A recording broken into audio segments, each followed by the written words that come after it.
மெயினாக ஃபேமிலி எதுக்கு கூப்பிட்டோன்னா இவரை பற்றி இன்னும் கொஞ்சம் அவரை பற்றி தெரிஞ்சிருக்கலாம். எப்படி வளர்ந்தாரு, எப்படி இது பண்ணாரு, எப்படி இது பண்ணாருன்னு தெரிஞ்சுக்கிட்டா இன்னும் கொஞ்சம் கவுன்சிலிங் அவருக்கு பர்சனலாக கொடுக்கறதுக்கு பெட்டராக இருக்கும் அப்படின்றதுனால கூப்பிட்டோம். எங்கே இவர் ஸ்கூல்லாம் எங்கே படித்தாரு?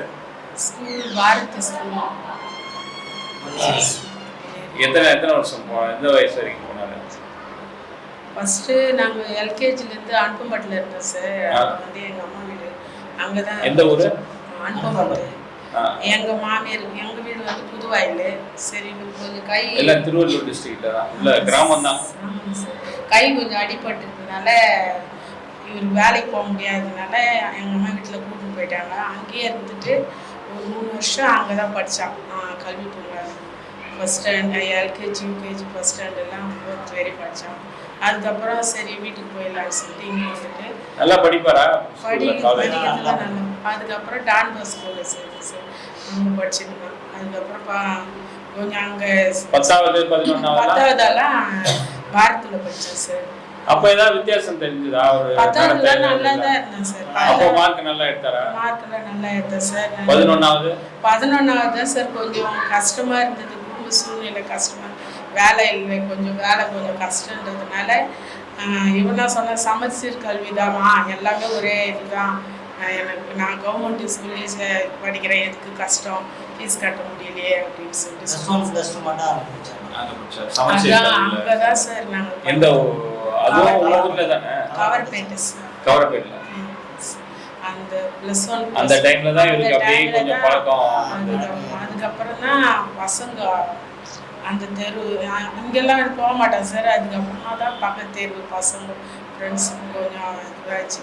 அதான் அந்த ஸ்கூல்ல இருந்து பசங்க.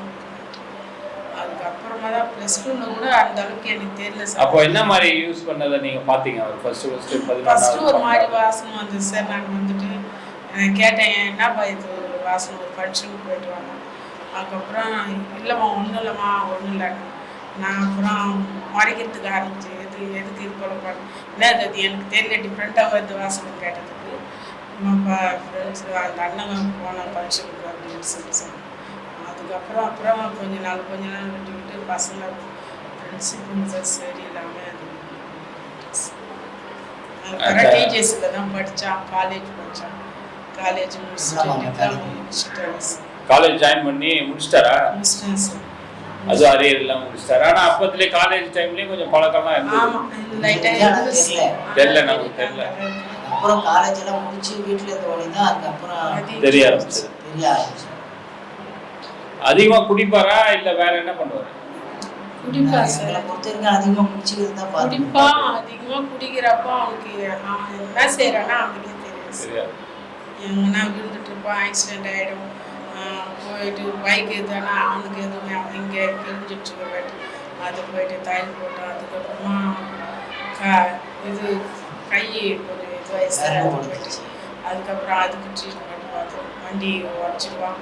அது போல் வெளியே வண்டியெல்லாம் கொடுக்க மாட்டோம், பிடிச்சிட்டாங்க. எங்கேயாவது போனோன்னா வண்டியை அடம்பிடிச்சி கேட்பான். இப்போல்லாம் ரொம்ப வண்டியெல்லாம் கொடுக்குறது இல்லை சார். பயந்துக்குன்னு இது ஆக்சிடென்ட் ஆக போகுது. எவ்வளோ சொன்னாலும் கேட்குறவங்க என்னால் வர முடியலமா அப்படிதான் சொல்லுவோம். என்னால் குடிக்காம இருப்பான்னா அந்த எண்ணமே வரலாம்.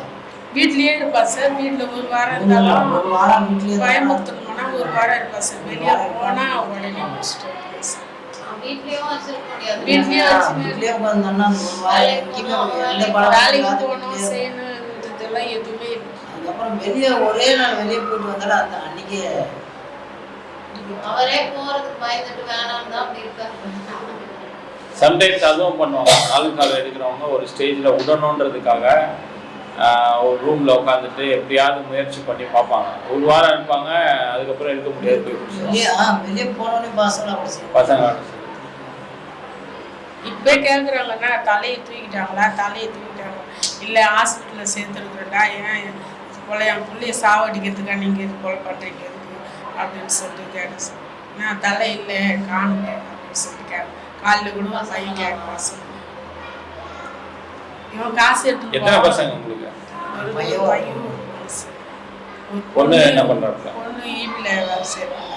அண்ணன் குழந்தைல, அதனால அவங்க அனுப்பப்பட்டலையே அவங்க வந்துட்டாங்க. சின்ன அப்படியே குழந்தை. வளர்த்தாங்க. அவர் இறந்துட்டாரு 2 வருஷம் ஆகுது. அந்த வேலை அம்மாவுக்கு வந்துச்சு. வீட்டில் தான் பொன்னேரில் ஒர்க் பண்ணுறாங்க. இப்போ அதுவும் எவ்வளோ சொல்லியிருக்கு, ஏண்டா இது போல இருக்கிற அப்படின்ட்டு நல்லா பேசுவேன். இவங்க எது கேட்டாலும் வாங்கி வந்து கொடுக்கும், நல்லா இருப்பாங்க.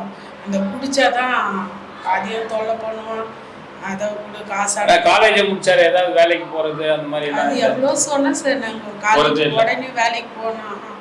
ஒரு வாரம் அவங்க தான் பசங்க கூட சேர்ந்துட்டு எப்போ எனக்கு பிடிக்கல, எனக்கு கஷ்டமா இருக்குது, என்னால் முடியல, கை வலிக்குது, அது வலிக்குது, ஏதாவது காரணம் என்னவா இருக்கும்னா குடிக்கிறதுக்காக.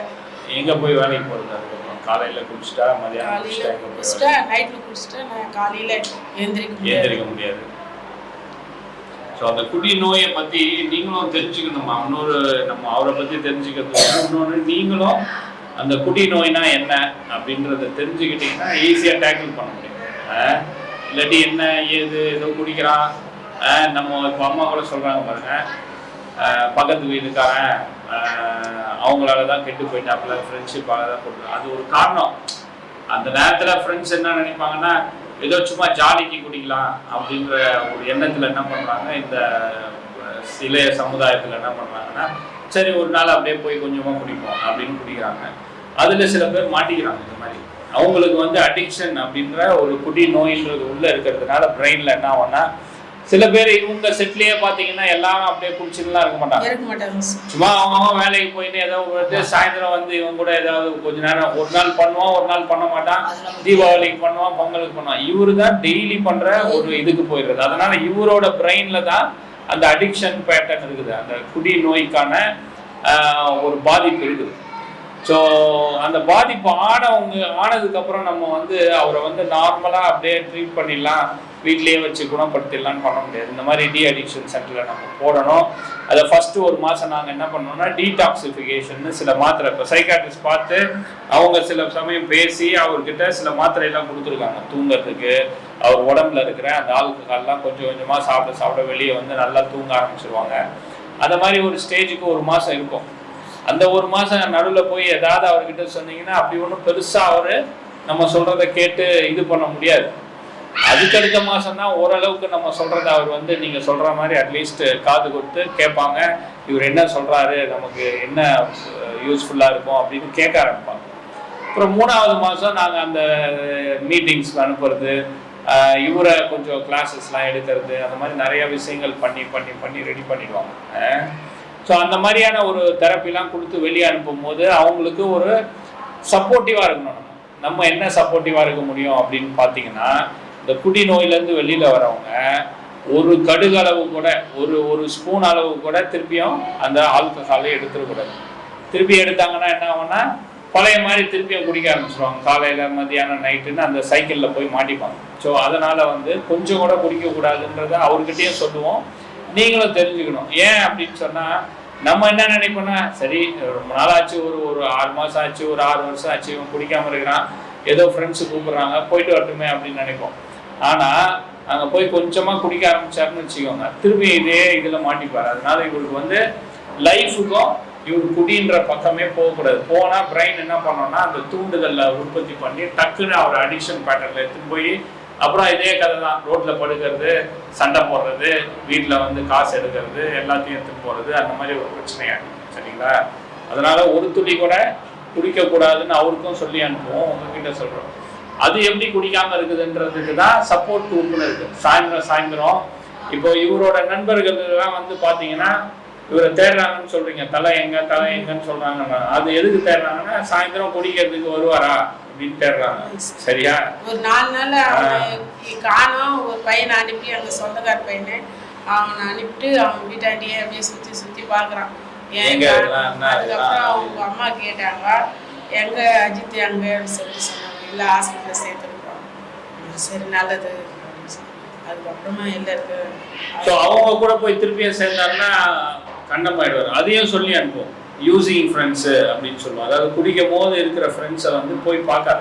இப்போ போனவனே போய் பார்த்தேன்னா அவன் என்ன சொல்லுவான், அதெல்லாம் அப்படி தாண்டா சொல்லுவாங்க, கொஞ்சமாக குடிடா பரவாயில்லடா அப்படின்னு சொன்னாங்கன்னா குடிச்சாங்கன்னா திருப்பியும் பழைய கதைக்கு ஓடிடும். அவங்க சொல்றதும் சரி கேட்பான். அதனால இங்கே போகும்போது சொல்லி அனுப்புவோம், நீ குடிய விடணும்னு முடிவு பண்ணிட்டீங்கன்னா அங்கே போய் உட்காராத, குடிக்காம இருக்கணும்னு ஒரு 10 பேர் உட்காந்து பேசுறான் பாத்தியா. உங்க ஊர் எது? புதுவாயில் சார். புதுவாயிலுக்கு பக்கத்துல நிறைய இடத்துல கும்மிடி பூண்டி பக்கம் வருமா? புதுவாயில் கவரப்பேட்டை, கும்மிடி பூண்டி, கவரப்பேட்டை, பொன்னேரி அந்த ஏரியா. பெரியபாளையம் பெரியபாளையத்துல மீட்டிங் நடக்குது. அந்த மாதிரி நிறைய இடத்துல மீட்டிங் எங்கெங்க நடக்குதுன்னு ஒரு லிஸ்ட் கொடுப்பாங்க. அந்த இடத்துல ஒரு சாயந்தரம் ஒரு 7லேருந்து 8:30 மணிக்கு போய் உட்காந்தாருன்னா டெய்லி அவரை பத்தி சில விஷயங்களை அங்கே ஷேர் பண்ணும்போது மனசுல இருக்கிற பாரமும் குறையும். எப்படி குடிக்காம இருக்கிறது அப்படின்றத அங்க இன்னொருத்தர் சொல்லுவார். இவரை மாதிரியே கஷ்டப்பட்டு வீட்டுல ரொம்ப இது பண்ணி நூலாகி ஒரு 10 வருஷம் 20 வருஷம் குடிக்காம இருக்கிற நபர் அங்க சொல்லுவார், நான் எப்படி 20 வருஷம் குடிக்காம இருக்கிறேன் அப்படின்னு. அது சொல்லும் போது இவங்க நம்புவாங்க. இப்போ நானும் நீங்களும் சொன்னோன்னா என்ன தெரியுமா சொல்லுவாங்க, உனக்கு என்ன தெரியும், நான் 5 வருஷமா குடிச்சிட்டு நிறுத்துறது கஷ்டப்படுறேன், உனக்கு என்ன தெரியும் அப்படின்வாங்க இல்லையா. அதே அவங்க சொன்னா என்னன்னா, சரி இருந்தாலும் 20 வருஷம் குடிச்சிட்டு இப்போ குடிக்காம இருக்கிறானே, அப்போ உண்மையா தானே இருக்கும், எப்படி இருந்தாருன்னு கேட்போன்னு கேட்க ஆரம்பிப்பாங்க. நம்ம சொன்னா கேட்க மாட்டாங்க, புரியுதுங்களா. அதனால அந்த மாதிரியான ஒரு ரிலேஷன்ஷிப் அவருக்கு ஃப்ரெண்ட்ஸு கிடைச்சிருவாங்க. அந்த ஃப்ரெண்ட்ஷிப் கிடைச்சா இந்த ஃப்ரெண்ட்ஸ் கிட்ட போக மாட்டாங்க, அங்கேயே போய் உட்காந்து எப்படி குடிய விடுறது என்ன ஏதுன்னு பேசுவாங்க. அந்த மாதிரியான சப்போர்ட் குரூப்புக்கு நம்ம அனுப்புறதுக்கு பிளான் பண்ணிக்கணும். சாயந்தரமானா எங்கே போகிறது அப்படின்னு, வேலையே இல்லைன்னா கூட உன் வேலையே இல்லைன்னா போ, நீ ஒரு 10 ரூபா 20 ரூபா கொடுக்குறான், பஸ்ஸை பிடிச்சி எங்கே மீட்டிங்கு அப்படின்னு பார்த்துக்கோங்க. அந்த மீட்டிங்க்கு நீங்கள் ஒரு 20 ரூபா கொடுக்குறாங்க, போய் அட்டன் பண்ணிட்டு வந்துடு அப்படின்னு சொல்லிட்டு இங்கேருந்து டிஸ்சார்ஜ் ஆன முதல் நாள்லேருந்து நம்ம அதை பழக்கப்படுத்தணும். இங்கேயே பழக்கப்படுத்தி தான் அனுப்புவாங்க. அங்கே நம்ம போனவொடனே என்ன நினைப்போம், சரி ஒரு வேலைக்கு போட்டோம் சம்பாதிக்கிட்டோம், அந்த இதில் கான்சென்ட்ரேட் பண்ணுவோம் அப்படின்னு நினைக்கிறது இவருக்கு இந்த வியாதிக்கு அடிக்ஷன் வியாதியில் முடியாது. இதே ஒரு டைஃபாய்டு இருக்குது, ஒரு காலரா இருக்குதுன்னா மாத்திரை மருந்து கொடுத்து வீட்டுக்கு போனோடனே வேலையை பாரியா, எங்கேயாவது ஒரு இடமா வேலையை பார்த்து போயா அப்படின்னு சொல்லுவோம். இப்பயே வேலைக்கு போகலாம் அவர், ஆனால் சாயந்தரம் ஒரு 7 மணி வரைக்கும் வேலை பார்த்துட்டு 7 மணிக்கு மேலே இந்த வேலையை பார்க்கணும். எந்த வேலையா, இந்த வியாதிக்கு நம்ம அந்த மாதிரி மீட்டிங்லாம் போனாதான் கொஞ்சம் கொஞ்சமாக ஒரு 2 வருஷமாவது அப்படி போனால் மைண்டில் கொஞ்சம் கொஞ்சமாக மாறி அவருக்கு அந்த எண்ணமே மறந்து குடிய விடணும் அப்படின்ற ஒரு வெறியே வந்துடும். இப்போ எப்படி குடிக்கணும்னு ஒரு வெறியோட சுற்றுற மாதிரி அவர் குடிக்க கூடாதுன்ற ஒரு வெறியோட இருப்பார். புரியுதுங்களா நான் சொல்றது? ஸோ அதுக்கு நம்ம சப்போர்ட் பண்ணணும். மீட்டிங் போறதுக்கு காசு கொடுத்து போயிட்டு வாயா. சர்ச்சிலே வாடி பிள்ளைங்க நிறைய இருக்காங்க, அவங்களே கூப்பிடுவாங்க. சர்ச்சை கூட வருது வாரம் ஒன்ஸ் குடிய விட்டுட்டாருன்னா நிறைய வாழ்க்கையில நிறைய வாடி பிள்ளைங்க இருக்காங்க. எல்லா மீட்டிங்கு போறாங்க பசங்க. அந்த மாதிரி பண்ணி விடணும். அவங்க கூட போறதுக்கு நம்ம தோது பண்ணி விடலாம். என்ன பண்ண முடியும், ஒரு 10 ரூபா பஸ் காசு கொடுத்து விட முடியும், அவ்வளவுதான். அதுக்கப்புறம் அங்கேயே ஏதாவது ஒரு வேலையை சொல்லி விடுவாங்க. அவங்களே கூப்பிட்டு போவாங்க, வந்து வீட்டாண்டே கூப்பிட்டு போற அளவுக்கு அவங்க ஹெல்ப் பண்ணுவாங்க இல்லையா. அந்த மாதிரியான மீட்டிங்கும் போட்டோம். போதும், இந்த ட்ரீட்மெண்ட் முடியட்டும், முடிஞ்ச மீட்டிங் அனுப்புங்க. ஸோ அதே மாதிரி வரணும்னு சொன்னாலே அவங்க ஆட்டோமேட்டிக்கா வண்டி எடுத்து பைக் சபையில் இருக்கிறவங்க எல்லாருமே ஹெல்ப் பண்ணுவாங்க. வரணும், அதுதான் வருவார். அவர் கொஞ்ச நாள் கழிச்சுன்னா விடணுன்ற எண்ணம் வர ஆரம்பிச்சு. கொஞ்சம் கொஞ்சமாக தான் வரும். நம்ம எதிர்பார்க்கறது உடனே நாளைக்கே பண்ணணும்னா பண்ண முடியும். ட்ரை பண்ணாலும் முடியல சார். அதெல்லாம் ட்ரை பண்ணி பார்த்துட்டு தான் அவரும் இங்க அட்மிஷன் ஆகிறதுக்கு சம்மதிச்சுக்கிறாரு. இல்ல அவர் சம்மதிக்கல, அழுதாரு. அவங்க அப்பாவுக்கு தெரியும், வேணாப்பா நான் இனிமே செய்ய மாட்டேமா அப்படின்னு.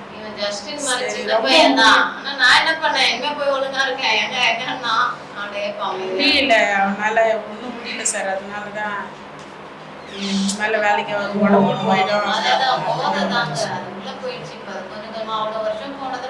சார். அங்க ஒரு ஐயா கவர்பேட்ல அவர் பார்த்துட்டு எங்க அக்கா பையன் அவன் பார்த்துட்டு இந்த மாதிரி ஹாஸ்பிட்டல் இருக்காங்க சேர்த்துட்டு நல்லா சொல்லிட்டு அவங்க லோகநாதன் சார்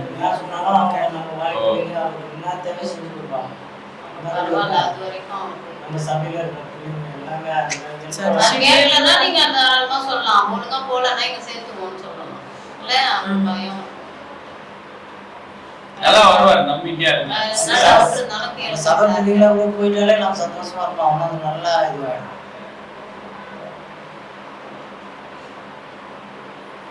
உங்களுக்கு வேற ஏதாவது டவுட் இருக்கா இதை பத்தி? எதுவுமே டவுட் இல்லை சார். அவன் வந்து இதுதான், வேற ஒன்றும் இல்லை. பாடிக்கு அடிமை, அவ்வளோதான். அவனுக்கே தெரியாது. தொல்லை மாட்டான். அந்த டைமுக்கு வருவான், அந்த டைமுக்கு வந்துட்டு இட்லி தான் வேணும் எனக்கு.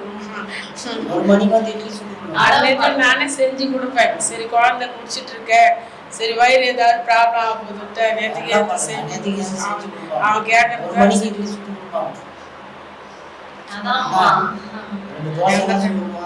தோசை எனக்கு வேணாம் செஞ்சு கொடுப்பேன். அந்த டைம்ல வயிறு அதையும் சாப்பிடாம பாத்தீங்கன்னா டைமுக்கு சாப்பிட சொல்லுவாங்க. பசிக்கு சாப்பிட்டா வர குடிக்கிறதெல்லாம் நிறுத்தலாம். கரெக்டா சாப்பிட்டா சாப்பிடுறது இங்க கரெக்டா சாப்பிடுவாங்க. குடிக்கல குடிக்கிறதுக்கு அது ஒரு ஆப்ஷன் சைக்காலஜிக்கெல்லாம் மேடம் சொல்லுவாங்க. வெறும் வயிறை நல்லா ஃபுல்லா வச்சுக்கணும், பசியோட இல்லாம முதல்லயே கரெக்டா டைமுக்கு சாப்பிட வச்சா கொஞ்சம் அந்த சிந்தனைகள் வராது. அதனால சாப்பாடுமே அவரு வேலைக்கு போனோம்னா அவனுக்கு தோணவே இல்லை சார். அந்த வேலைக்கு போயிட்டேன்னா அந்த பிரின்சிபலுக்கு கிட்ட வர போறது இந்த வேலைக்கு போல சர்ச்சுக்கு வர போறதில்ல.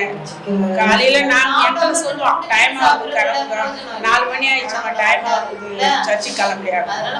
எங்களுக்கு சொல்லுவான் அவன் படுத்துப்பான் போயிட்டு ஏசி போட்டு நல்லா சாத்திட்டு நான் படுத்துறேன், நீங்க கிளம்புங்க டைம் ஆகுது எங்களை எழுப்பி அனுப்புவோம். அவன் சர்ச்சுக்கு வார கேட்பேன், பாப்பா சர்ச்சுக்கு பாப்பா போகலான்னு. அவங்களே அசந்து தூங்கினோட டைம் ஆயிடுச்சு கிளம்பணும், டைம் ஆகுது அமுச்சு விட்டான்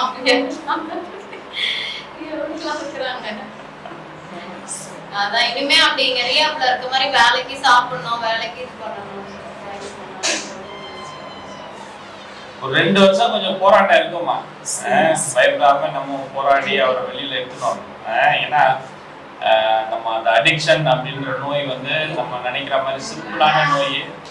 ஒரு மாத்திரை மருந்து கொடுத்தாலும் சரியா வரும். தொடர்ந்து ஃபாலோ பண்ணணும். தொடர்ந்து நம்ம கொஞ்சம் கொஞ்சமா அவங்க சொல்லி அதை மைண்ட்ல இருந்து எடுத்து போடுறதுக்கு கொஞ்சம் டைம் எடுக்கும். அந்த டைம் வரைக்கும் நம்ம மனசு தளராம திருப்பியும் வந்தாருன்னு சொல்லி சில பேர் என்ன பண்ணுவாங்கன்னு ரிலாக்ஸ்ன்னு சொல்லுவோம். நம்ம ஒரு 100 பேரை டிஸ்சார்ஜ் பண்றோம்னு வச்சுக்கோங்களேன். இந்த மாசம் 100 பேர் வீட்டுக்கு அனுப்புறோம்னு வச்சுக்கோங்க. அதில் ஒரு 70 பேர் குடிக்காம இருப்பாங்க. ஒரு 30 பேர் என்ன பண்ணுவாங்கன்னா திரும்பி போய் டக்குன்னு ஃப்ரெண்ட்ஸு கூப்பிட்டான், அவன் கூப்பிட்டான், சாவு வீட்டுக்கு போனேன், கல்யாணம் சாவு இல்லை. பெரும்பாலும் இப்போ இந்த வாரம் ஃபுல்லாக பார்த்தீங்கன்னா எப்படியும் ஒரு 10 ஃபங்க்ஷன் முக்கியமாக அதனால முன்னாடியே அவன் அனுப்பிச்சு விட்டுதே. நான் அன்னைக்கு வரப்போ 27ஆம் தேதி ஒரு 10 ஃபங்க்ஷனுக்கு அவன் இருந்தாலும் ஃபுல்லாக இருந்தாலும் அவன் பாதி வரைக்கும் போயிடும். அதனால தான் சொல்லுவோம், சாவுக்கு போனியா அதை எடுக்கும் போது போ. சாவை எப்போ எடுக்கிறாங்கன்னு கேட்டுக்கோ. 8 மணினா 8 மணிக்கு சாவை எப்போ விட்டுருவா. கல்யாணமா அந்த முகூர்த்த நேரத்துக்கு கூட போயிட்டு அம்மா கூடயோ அப்பா கூடயோ உட்காந்துட்டு அப்படியே எழுச்சி வந்துன்னு சொல்லுவோம். ஏன்னா அந்த சரௌண்டிங்ல போய் உட்காந்தா இவருக்கு பிரச்சனை தான். குடிக்கிற இடத்துலயோ அந்த மாதிரி நைட்டு போய் சுத்தினா எனக்கு சாவு வீட்டுல எல்லாம் நைட்டு குடிக்கிறதுக்கு கூப்பிட்டு தான் இருப்பாங்க இல்லையா? நைட்டு ஏன் அங்க போனோம், காலையில போய்க்கலாம் அப்படின்னு சொல்லணும். நம்மளும் சொல்லணும், அவர்கிட்டயும் நாங்க சொல்லி அனுப்புவோம். அந்த மாதிரி அந்த குடிக்கிற இடத்துக்கே போகாத அப்படின்றதுதான் சொல்லி சொல்லுங்க சார். சொல்றோம் போனீங்கன்னா திருப்பி தான் கூட்டின்னு வந்துடும். நாங்களே வந்து கூடுவோம். அது மாதிரி கொஞ்சம் அவனுக்கு இது பண்ணா பயம். அந்த ரிலாக்ஸை பார்த்து நம்ம பயப்படக்கூடாது. சில பேர் நம்ம ஒரு இவரு சைக்கிள் ஓட்ட தெரியுமா, பைக் ஓட்டுது சார். சைக்கிள் பைக் எல்லாம் நீங்க தான் சைக்கிளே ஓட்ட கத்து கொடுத்துருப்பீங்க. ஓட்ட கத்து கொடுக்கும் போது பாத்தீங்கன்னா உலாம கத்துருப்பானான்னு பாத்தீங்கன்னா ஒரு 2-3 தரமா அதை ஊந்து ஏச்சிருப்பாரு. அந்த மாதிரிதான் இப்ப குடி நோயில இருந்து திரும்பி வெளியில வரும்போது அவர் குடிக்க வேணாம் அப்படின்ற வாழ்க்கையில தான் போயினே இருப்பாரு. டப்புனு எங்கேயோ ஒரு இடத்துல சரிக்கு ஊந்துருவாரு. அந்த நேரம் நம்ம மனசு தகுந்துடாம அதெல்லாம் ஒண்ணும் இல்லடா குடிக்காம இருக்கலாம், திரும்பியா வா, ஒன்றும் பிரச்சனை இல்லை, ஒரு 10 நாள் 5 நாள் அந்த ரீஹாப்ல போயிடும், இல்ல வேற ஏதோ ஒரு ரீஹாப்ல அப்படின்னு சொல்லி அந்த டி அடிக்ஷன் சென்டர்ல அப்பப்போ அவரை கூட்டி எடுத்தாதான் மூளையில வந்து அவங்க கொஞ்சம் ஏத்தி கொஞ்சம் ரெடி ஆவாங்க. நான் சொல்றது சில பேர் என்ன நினைப்பாங்கன்னா, அவ்வளவுதான் திருப்பியும் குடிச்சிட்டாரு, இவர் வந்து வேலைக்கு ஆக மாட்டாரு அப்படின்னு சொல்லிட்டு மாதிரி இல்ல. இனிமே வந்து அவரு ஐயா பாஸ்டர் சொல்லிட்டாங்க, திருப்பியும் வந்து தப்பு பண்ண எங்க நம்பிக்கை தப்பு பண்ண மாட்டாங்க. பண்ணாலும் நீங்க உடைச்சிடக்கூடாது. திருப்பி போட்டு அவன் மீட்டிங் போற வரைக்கும் சர்ச்சு வர வரைக்கும் மாறிட்டேன். ஜெபம் பண்ணுங்க, எங்கேயும் prayer ஓ 3 மாசமா கொலை இருக்காங்க. எப்போ அது எந்த வருஷம் அது? அது போன வருஷத்துக்கு 3 வருஷம் சார். வந்து திருப்பியும் அந்த ஒரு வாரத்திலே ஒரு வாரம் ஆனா அந்த மீட்டிங்லாம் போல அதெல்லாம் இல்ல சார். மீட்டிங் இல்ல கேட்டேன். இவங்க பிரேயர் பண்றது மீட்டிங்னா நான் போவோம் பேசுவாங்க அவ்வளவுதான் அனுப்பி விட்டுருவாங்க. நிறைய லேப்ல கிளாஸ் மீட்டிங்லாம் இல்ல, வெறும் கஞ்சி பேசக்கூடாது வச்சிருந்தாங்க சார். சில மீட்டிங்ல கிளாஸ் மீட்டிங்லாம் உங்களுக்கு இங்க பிரேயரும் இருக்கும், இதுவா இருக்கவங்க கூட பிரேயர் அட்டன் பண்றாங்க. அதனால நீங்க விடாமுயற்சியா கொஞ்சம் இது பண்ணணும். உங்களுக்கு உடம்புக்கு தூக்கலாம் வருதா என்ன டாக்டர் கிட்ட கேட்கணும் ஏன்னா இந்த வியாதின்றது வந்து இப்போ நம்ம உள்ள நல்லா இருக்கிறதுக்கு தானே விட்டுருக்கோம் அப்படின்றதுனால அவன் வர வரைக்கும் நான் எப்பவுமே தூங்கவே மாட்டேன். வெளியே இருக்கும் போது என்ன பண்றான்னு தெரியாது, எது பண்றான்னு தெரியாது. அவன் நைட்டு விடிகாலம் 3 மணிக்கு வந்தா கூட அதை வச்சுருந்தாரு. விடிகாலம் 3 மணிக்கோ ஆமாட்டானா ஏன்னு கேட்க மாட்டீங்களா? அங்க இருந்தோமா இங்க இருந்த முடியல வர முடியல கேட்க மாட்டான். வர வரைக்கும் நான் தூங்கவே மாட்டேன். அதான் வேலை பார்க்கணும்.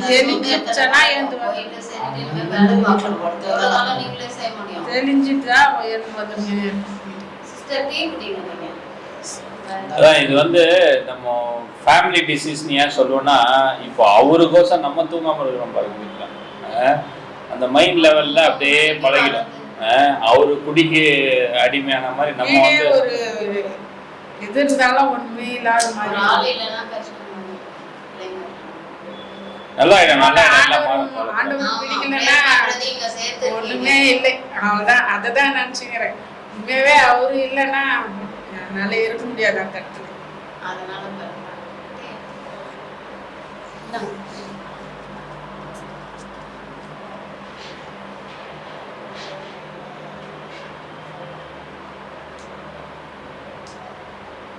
இந்த மாதிரி மீட்டிங்க்கு போனான்னா கொஞ்சம் நல்லா வந்துடுவாரு. நான் சொல்ற ஏஏ மீட்டிங்னு ஒரு புக் இருக்கு, அந்த புக்கு கேட்டு வாங்கிக்கோங்க. டிஸ்சார்ஜ் ஆகும்போது கொடுப்போம். அந்த புக்கில் மீட்டிங் லிஸ்ட் எல்லாம் இருக்கும். எங்கெங்க மீட்டிங் நடக்குது, பெரியபாளையத்தை சுற்றி, கவர்பேட்டில் எங்க, அது மாதிரி எல்லா ஊர்லேயும் பகுதி நடக்கும். அங்கங்கே கொஞ்சம் நீங்களும் கூட வேணா போய் இறக்கி விட்டுட்டு நீ உள்ளே போய் உட்காரு, நான் ஒரு 1 hour அப்படி போயிட்டு வரேன்னு சொல்லிட்டு வரும்போது கூட்டிட்டு வந்துருங்க. அந்த மாதிரி கொஞ்சம் ஒரு 90 நாள் பழக்கப்படுத்தி விட்டீங்கன்னா அப்புறம் இப்போ இங்க ரீஹாப்ல வந்து நம்ம அவருக்கு சொல்றதோட அங்க இருக்கிற மீட்டிங்ல நிறைய சொல்றாங்க சார். அவங்க மனசு நம்ம அது போக கூடாதுன்ற ஒரு மனசு அவன் சர்ச்சுக்கு வந்தாலும் ஆட்டோமேட்டிக்கா அவன் மாறிடுவான் சார். அவனுக்கு வந்து அந்த அளவுக்கு யோசிக்க மாட்டான். உண்மையை சொல்றதுன்னா எங்க சர்ச்சில் ஒரு ஐயா பயங்கரமா வாலிபுலிகள் பயங்கரமா தயார் பண்ணி வச்சிருக்காரு.